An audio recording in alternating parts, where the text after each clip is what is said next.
Bonjour. Sit down. Grab yourself a serviette. You stuff it down your collar. Your knife and fork.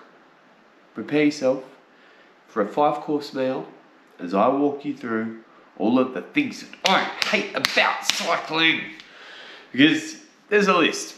Now, you may be able to tell I've been a bit congested the last week and a half, and so as a result I've done 0 bike riding. But on the flip side, this gives me a lot of time to have a think about all of the things that frustrate me, as well as the things that I love about cycling. So it's going to be a 2-parter. The first part, things I hate. Second part, things I love. So, super busy period at work as well. So, bit aggro. Mental health's not been amazing, and so as a result, it seems like a good time to really just dive down that hole. Let's go full on into the aggression, the frustration, and let's begin with my first list of this channel. These are 5 things that I just can't stand.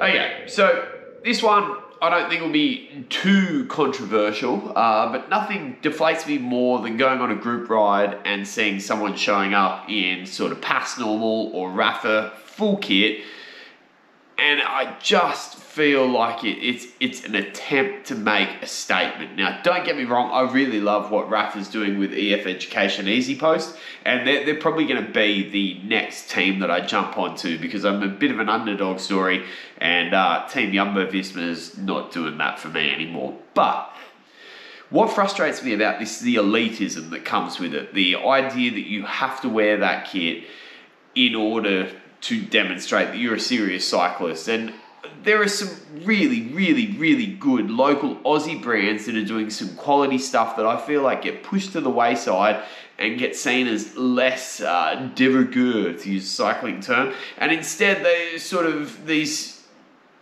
brands get a monopoly on the market. You're not cool, you're not serious unless you're wearing these, specific kits, and they're no better. Let's be honest, it's all marketing hype. And you might say, well, that's in any industry, and I would say, yeah, you're absolutely right. But on the flip side, most industries have a larger range of kit or of the reasons why you would wear certain clothes. So running shoes have a variety of different things. It's similar with running clothes, similar with fashion in general. There's brands for certain fashion niches. With cycling, seems to be funneling down into these 2 or 3 kits. That really frustrates me. So if you're looking for some good Aussie kits, obviously a lot of my stuff is brought to you by Two Monkey Cycling. But if that's not your jam for whatever reason, 2 other ones that I know Sydney-based are Caffeine and Cranks and Movement Club, spelled MVMT, and I'd recommend having a go. Movement Club's Canberra, but really Canberra, Sydney. So anyway, overpriced, over-marketed kit, big peeve.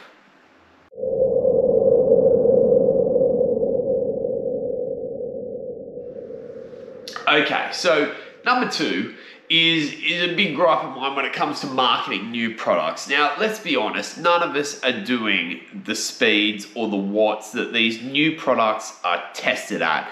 None of us have the ability to ride the SL8 at the speed that they tested it at, to say that it gets you 16.8 seconds more over 40 kilometers.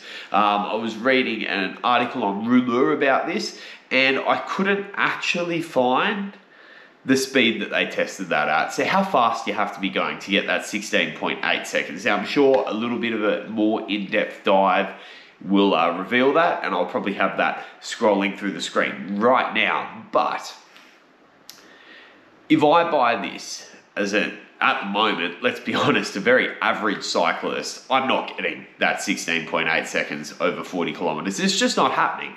And it's ridiculous that these brands are marketing to us as the consumer, and the claims that they are making are based on the elite, and I just think that's absolute nonsense.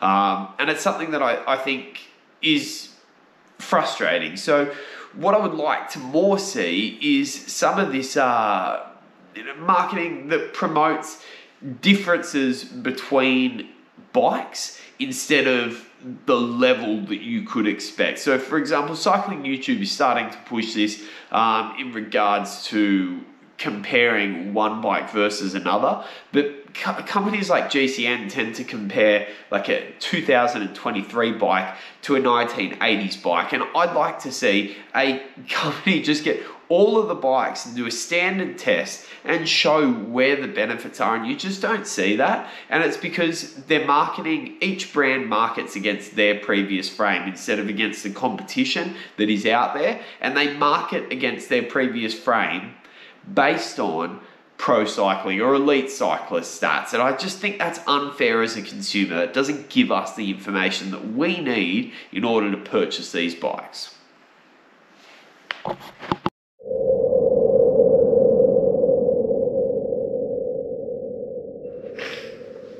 Okay, so my French is starting to run out, but I believe it's numéro trois, and that is like literally the peak of my French. But that dude that slides into every Facebook Marketplace comment.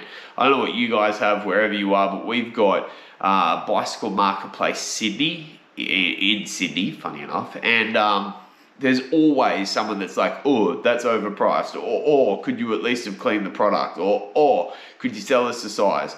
Fair enough with the size, but shut up. Just let the free market deal with this as it will. If the bike is too expensive, it won't sell. If the bike should be cleaned, then it won't sell, or they won't get the right price for it. Why is it that there's some dude that believes it's their right or their responsibility or their obligation to come through as the champion of all cyclists everywhere and drop their 2 cents into every single post? Yeah. If you feel like someone is being ripped off on Facebook, chat to that person outside of the feed. The recent one that I saw was someone had a cassette that they put up and they hadn't cleaned it and it was bad. Slide into their DMs instead of doing it in the conversation. And give them a direct contact. Say, hey, have you considered cleaning it? It'd sell for a lot better.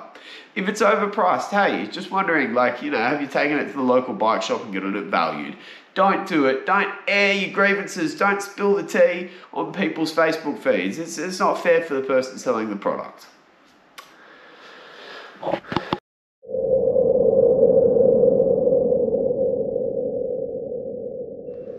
Okay, so number 4 is, this is probably going to be the clickbait one, if it wasn't the first one, but let's preface this by saying I got GCM Plus for my birthday, and I'm really happy with it, but this stuff is starting to get super campy, and I'm really not sure what the place of this is, considering the fact that this is the first channel that most cyclists will get recommended. If you go to YouTube and you type in cycling, the first thing that will come up is GCN. It should be Burgess and his bike, but it's GCN. And what they tend to do is they push certain products and they compare those certain products to things that are significantly outdated. What I really like about GCN is when they do those episodes that are targeted towards the average person. Let's test out a bunch of commuter bikes and don't go. They did a recent one where they went out and got cargo bikes and stuff. No one's buying cargo bikes. They're like $7,000 for a good one with an electric motor. It's not realistic.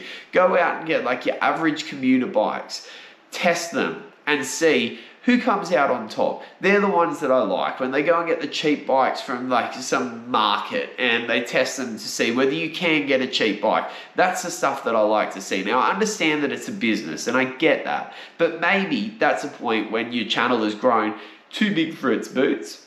And there's talk about GCM being sold and being cut down. Maybe that at this point is not such a bad thing. So I would like to see more entry-level products instead of the elite stuff, like what I sort of talked about in point 2, showcased on cycling YouTube in general, but GCM being the main component or proponent of this rather.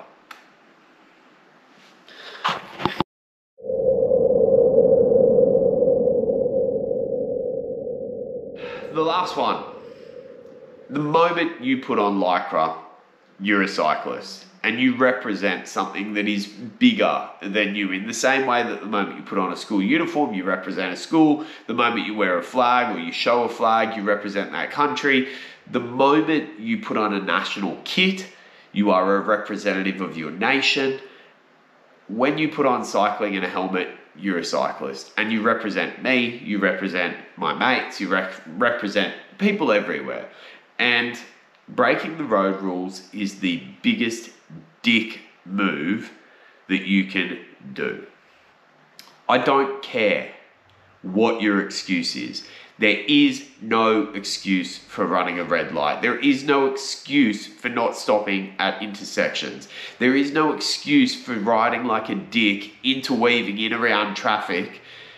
Just ride with the same common courtesy that you would expect if you were on the road and you had drivers around you. Treat yourself like you're a car user. Yes, you have some more space, and yes, there are benefits to being a hybrid on the road. Yes, you can hop onto the footpath sometimes if that speeds up your journey. But when you re-enter the road, do it in a considerate way that doesn't compromise the traffic coming towards you. Don't just pull out in front of cars.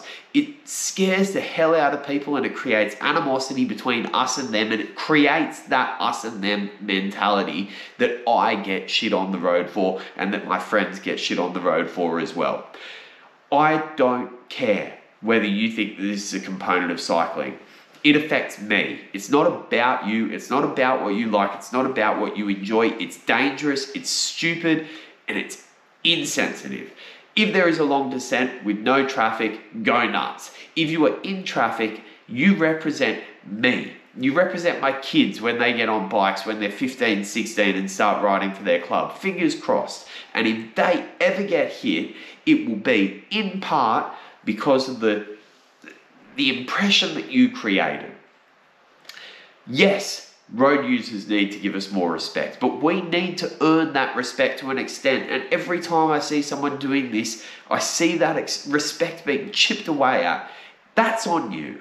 That's on you. If you're looking at this and you're pissed off about what I'm saying, you should be pissed off at yourself.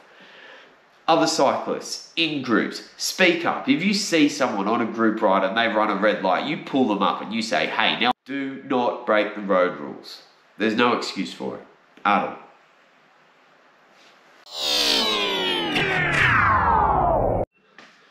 Okay, so there are 5 things that I hate about cycling. If you disagree or you hated this video, I'd love you to air your grievances down in the comment, because it grows the channel for whatever reason, because YouTube likes hate. Like I said, hate is welcome. Please, slide into the chat. Next week though is positive vibes only, and next week is 5 things that I absolutely love about cycling. Peace out, guys.